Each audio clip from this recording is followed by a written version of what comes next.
नमस्कार दोस्तों, मैं राजेश दुधानी एडवोकेट आज आपके साथ डिस्कस करने जा रहा हूँ रूल अगेंस्ट परपेचुइटी के बारे में। रूल अगेंस्ट परपेचुइटी दोस्तों सेक्शन 14 ऑफ ईपी एक्ट के तहत आता है। दोस्तों रूल अगेंस्ट परपेचुइटी मतलब होता है शाश्वतता के खिलाफ अधिकार। यानी दोस्तों रूल ऑफ परपेचुइटी ये कहता है कि आप किसी भी इमूवेबल प्रॉपर्टी को अनलिमिटेड पीरियड के लिए यानी अनंत काल के लिए बांध के नहीं रख सकते। यानी उसके अधिकारों को आपको एक लिमिटेड पीरियड तक बांध सकते हैं, उसके बाद में आप उसके अधिकारों को नहीं बांध सकते।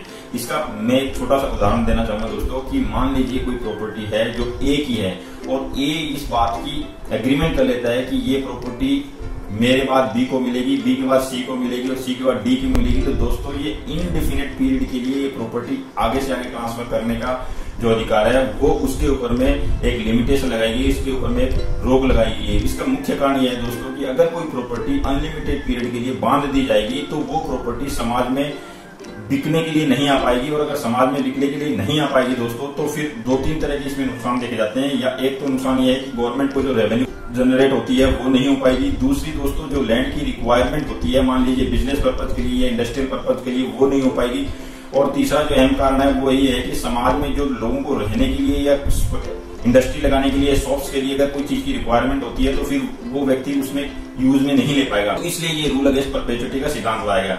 दोस्तों रूल अगेंस्ट परपेचुइटी के सिद्धांत में दोस्तों एक चीज और देखने वाली ये है कि मान लीजिए किसी व्यक्ति ने एक प्रॉपर्टी को ए नामक जो व्यक्ति है वो बी को ट्रांसफर करता है और बी को ट्रांसफर करते समय इस बात की शर्त रखता है कि बी का जो बच्चा होगा वो अगर 18 साल का हो जाएगा तो उसको वो प्रॉपर्टी ट्रांसफर हो जाएगी। यहाँ तक तो दोस्तों ये रूल अगेंस्ट परपेचुइटी का सिद्धांत उस पर नहीं लगेगा। लेकिन दोस्तों अगर एग्रीमेंट करते समय इस बात का निर्णय लेता है कि कोई भी जो बी है उसका जो बच्चा है वो अगर 21 साल का होगा तब उसको ट्रांसफर होगी वो प्रॉपर्टी, तो दोस्तों यहाँ वो प्रॉपर्टी जो है ट्रांसफर नहीं मानी जाएगी। वो यहाँ पे वो एग्रीमेंट वॉइड माना जाएगा क्योंकि इसमें एक शर्त रखी गई है, एक सिद्धांत बनाया गया है कि 18 साल तक की अगर एज का कोई व्यक्ति होगा तब तक अगर उसको ट्रांसफर नहीं होती तो वो प्रॉपर्टी ट्रांसफर नहीं मानी जाएगी, वो एग्रीमेंट नल एंड वॉइड हो जाएगा। तो इस तरह से दोस्तों रूल अगेंस्ट परपेचुइटी के सिद्धांत में 18 साल की उम्र से पहले अगर ट्रांसफर हो जाती है अनबॉर्न बच्चे के नाम प्रॉपर्टी तब तक वो माना जा सकता है, अदरवाइज वो एग्रीमेंट वॉइड माना जाएगा, शून्य माना जाएगा।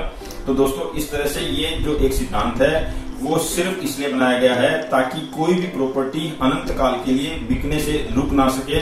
लेकिन दोस्तों इसमें दो तीन एक्सेप्शंस है जो मैं आपको बताना चाहूंगा। इसमें एक एक्सेप्शन ये है दोस्तों कि अगर किसी व्यक्ति ने अपनी प्रॉपर्टी को ट्रस्ट के नाम कर दिया है तो दोस्तों फिर वो ये जो रूल अगेंस्ट परपेचुइटी का सिद्धांत है वहां लागू नहीं होगा, क्योंकि ट्रस्ट के पास अगर कोई प्रॉपर्टी चली जाती है तो ट्रस्ट की मर्जी होती है वो उस प्रॉपर्टी को बेचे या ना बेचे, क्योंकि वो बेनिफिट के लिए होती है ट्रस्ट के लिए। और जो व्यक्ति ट्रांसफर कर रहा होता है उस प्रॉपर्टी को वो भी उस ट्रस्ट की बेनिफिट के लिए कर रहा होता है। तो किसी भी ट्रस्ट के बेनिफिट के लिए अगर कोई प्रॉपर्टी ट्रांसफर की गई है तो वहां पे रूल अगेंस्ट परपेचुइटी का सिद्धांत लागू नहीं होगा। दूसरा दोस्तों रिवोकेबल लाइसेंस, यानी किसी व्यक्ति ने किसी दूसरे व्यक्ति को एक लंबे टाइम के लिए अगर लाइसेंस के ऊपर में या लीज के ऊपर वो प्रॉपर्टी दे दी है तो वहां पर भी दोस्तों ये रूल अगेंस्ट परपेचुइटी का सिद्धांत लागू नहीं होगा। और तीसरा और अहम इंपॉर्टेंट ये है दोस्तों कि अगर कोई प्रॉपर्टी पब्लिक बेनिफिट के लिए ट्रांसफर कर दी गई है और पब्लिक बेनिफिट के ट्रांसफर करने के बाद में दोस्तों उस प्रॉपर्टी पे रूल अगेंस्ट परपेचुइटी का सिद्धांत भी लागू नहीं होगा, क्योंकि वो पब्लिक के बेनिफिट के लिए ट्रांसफर की गई है। और पब्लिक के लिए अगर बेनिफिट के लिए अगर कोई चीज ट्रांसफर की गई है तो उसमें रूल अगेंस्ट परपेचुइटी का सिद्धांत भी